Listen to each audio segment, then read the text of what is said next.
era sinno terera terera naye ate eri waffe ndi wadde mbogenda wenjagalidde ekyokubiri onsanze waka onsanze waka gomanyi gye nvudde okujja wano weetereze emimwa gibagejjako ne gijja booca okyegeera tekirina buzibu daasi gwe munaku gwensinga omumanya ku platform kuno tozaavuma mutumula kulinga nebbina yo beera lekutuuka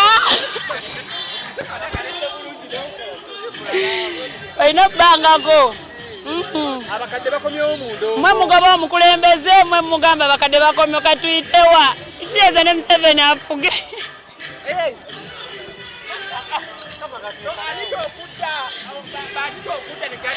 owaye mbaako nagaye njakola concert neetonda naye temumpa mirembe nyumirwanga ze lwamu mba muhape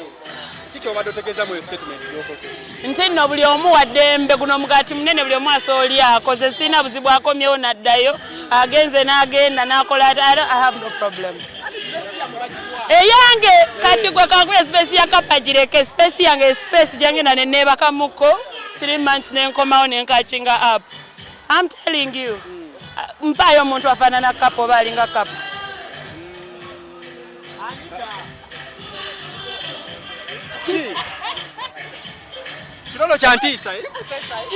No, we are so far different, very different. Byetuyimba byetukola embeera zaffe ndabika enfaanana, we are very different. Nekika kya dancehall gwe tukuba kyawukana.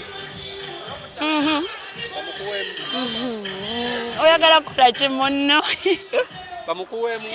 Oyagala kukola ki munno? Abono naawe leka ngezaako kola nti ate onkola oti.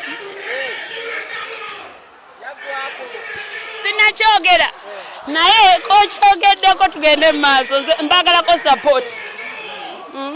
So ndero Kapa emabega kawo twaliwo rumaze byava ne bagamba nti gwe ne manager wo waliwo omuyimbi eyabawa ssente zammwe eyo story tonagikola gwe nga gwe genda okebere ku internet story yakamalawo emyaka 3 buli mwaka omwana oyo agenda mu mawulire nkoyo okuddamu story ye eno ya recent anti buli mwaka agenda mu mawulire ne story yemu ojegedde so nkoyo giddamu myaka 3 nga ne case tannabuuka agenda bweru ya covering a story eyo mumukupire mu mubuuze anti katolo kiri beta ne mumusasula alibwamusasula agamba abanja ola bata yo mwana sagala kuba wambwa naye ngenda musiba so that this can stop. Because this is what happened. Omwana yaja kutafuna emitwalo 9 one of the two siri exact but 9 kuchenda. Bwe yaja nga yagala help. Bwojja mu kifongo yagala nkuyambe ko kitegezo olemereddwa sicho. Kitegezo ze nkuwa magezi gange, idea zange okole sicho. So yaja kutafu ne bamu rebranding ne bamutuma erinnya eppya ne bamukole ne bamuletera oluyimba. Ebyo byonna tebijja mu sente zaleese. Kitegeddde because we wanted to expand tough. Bamwandika oluyimba ne bamubukingira studio session ne bamubukingira ne performance sessions. Omulenzi yalabikako yadde kwecha. Bwe twatukesera ne tumuwa obudde tumbuuza why are you dodging? N'atugamba ye ayagala akole ebibye to be pushing. Bro, nobody is going to push poop. Nobody is going to push poop. When you came, you said we help you. You didn't say let me come with my garbage and you people push it.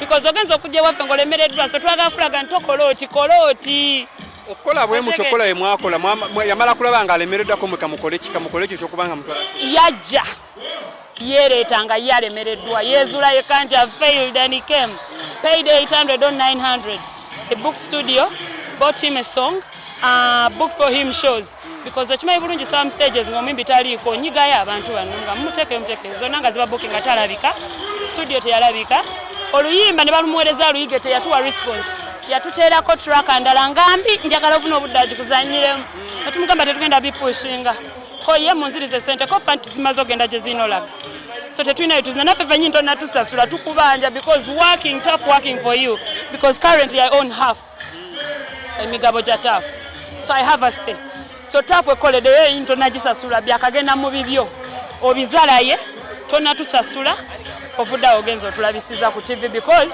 tuganya okukiriziganya naawe, so you want your refund. Wabula buli kimu kya clearingiddwa dda. Otegeera. Oluyimba baalugula. Otegedde? Studio esasuddwa. Felix nali twali tumutwala wa Felix. That's usually where we take our new artist. Felix Buta Magical oba Kesa. Abayimbi abato okuba ba producer Mbesiga akugirayo. Boy didn't show up anywhere. Shows zonna ze nali booked at. Zino kati nga zinene omanyi how it's hard to get to that stage. Nga tunyiga abaana abaliwo ntumuga jango obeewo. Talabika. Kama yali agala kola luyimba na. He wanted. No, he didn't want to work with me. He wanted to kole kyayagala. Ontegedde bade kinyiza okubanga ontadde wano ndi mukuwa budde kwoyo omulenzi but yali agala tukole kyayagala. Nga gwe wono ja ngoze n'ebibyo by'oyagala naye oyagala tubikole ki? Tubiteka musete tubiwa obudde tubiwa amakulu tugate kijja soboka ffe twagala kuwa kye tumanyi ekijja okukola because we are talking business sente zoze nazo tezikumala so naffe twagala tukuyambe nga tulaba we zinaddira because this is a business sigenda kukola bitagenda kuzza atayagala so since then you don't want go tuba tuli awo no tuba tuli awo ngakuwa masimu njakunsaza njagala zange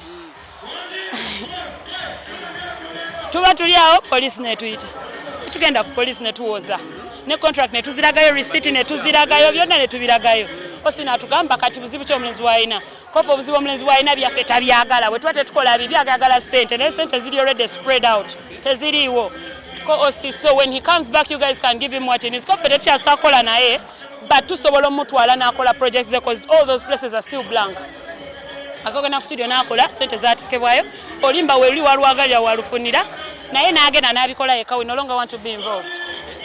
Then after discussing police tudeka nalabanga yo police tekoze kyagala nagenda ku ndala asasula abasirikale nabaleete wange ekyasesa yasanga manager already jali netwogera ne police Nadayo ne police tubagamba we were there we made a statement you have no warrant to arrest this guy you have nothing so leave. And they left. I've never met the boy again. Nadam nakwanaga manager. Na tukubira si manager. Nsaba munsonyiwe. Badde nsaba munsonyiwe tudde mututereze, tudde mutukole bambi mumpulirize. Manager namugamba mukwano. I don't want anything to do with you. Nanyiga buto. Nadayo mawulire. That was 2022. Nadam nadda nasiriko okumalebanga naddamu mu 2023. Is it yeah? Kati yakomyewo ne guno buto tubadde tuli awo ngaali ku mawulire mbabanja million 3 and I'm like toswala nsobola okusiba bajja kukuba oba kitegeera so that's the problem with the boy akanya one case was closed tewali kesi kyekyo kyenagambye nti bw'aba ddala abanja akigenda mu mateeka waki abasumbuwa then natugamba mwe mumuyamba wabula ndaba mwena mujja kumalako mirembe buli ssaawa kesi ye bwetukawo so he needs ngenda muyisa bubi bw'atalekerawo I'm gonna think this is his last chance kamusabe ntino kuluno kye yakoze kimuyambako erinnya nerimukolera bwe kitamukolera kuno n'akiddamu story egenda kyukamu kuba already yagenda mawulire n'agamba mbu mbu nasagu nagulirira poliisi egoba omusango gwe oshegera anti gwe erinnya lyo nga brand yo kanga Kapa kati liba lisigala that's the problem nze kati nze kankubulire nze nga Kapa nkola kye nina kola sigenda kutula mitwe gy'abantu kubaka kanti lowooza kino koloti kolo I'm not gonna be that kind of person sigenda kwemalako mirembe nze ansanji bawadde ekiriwo nkibawadde kye bataagala anga natera okubanga nkuta federation bafunye akasente wafunye ku sente atere ngenda gyendaga ngenda wenva ne mala sheddako gyendaga ndabe oyogedde ku sente zente zafulumye mama ndi federation from today I'm a federator lekanani ainani zatukiddewo nayo president semchikola wange ndi federation president ya wadde sente zatuse no banange ndi mu federation banaita mchikola mpe ku sente nzije encha